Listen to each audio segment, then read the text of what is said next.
Right. Peddapalli Rajanna రాసిన ప్రజాక్షరం తీసుకుందాం ఒకసారి.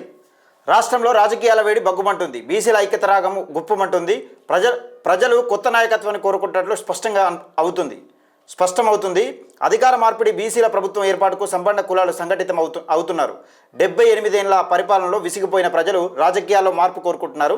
తీర్మార్మలన మీద గంపెడు ఆశలు పెట్టుకున్న బీసీలు ఇక రాజ్యాధికార దిశగా అడుగులేస్తున్నారు. భువనగిరి సభ రాజకీయాల్లో పెను మార్పులకు సంకేతం ఇవ్వనుంది. తాడో పేడో తేల్చుకునే లడాయి సురువైంది. ఇన్నాళ్ళు బీసీలను ఓట్లేసే యంత్రాలుగా చూసిన అగ్రవర్ణ పార్టీలకు ఇక దింపుడు గల్లం ఆశ కూడా లేనట్టే కొడుతుంది. ఏ చరిత్ర పేజీలు తిరిగేసినా అణగారిన కులాలకు ఎన్నో ఉద్యమాలు, మరెన్నో పోరాటాలు చేసి హక్కులు సాధించిన చరిత్ర ఉంది. ఇప్పుడు అదే పదునుగా బీసీ ఉద్యమం ఉవ్వెత్తున ఎగిసిపడుతుంది. రేపటి రోజున బీసీలకు రాజ్యాధికారం తథ్యమని అనిపిస్తుందంటూ పెద్దపల్లి రాజన్న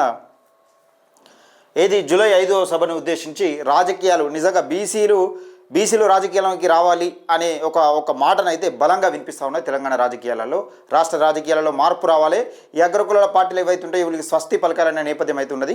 మరి చూద్దాం జూలై 5వ తేదీ నాడు ఏం జరగబోతా ఉన్నది, తీర్మానం ఏం చెప్పబోతా ఉన్నాడు అనేది ప్రజలు ఆసక్తిగా ఎదురు చూస్తున్నారు. దాన్ని ఉద్దేశించి పెద్దపల్లి రాజన్న ప్రజాక్షరం.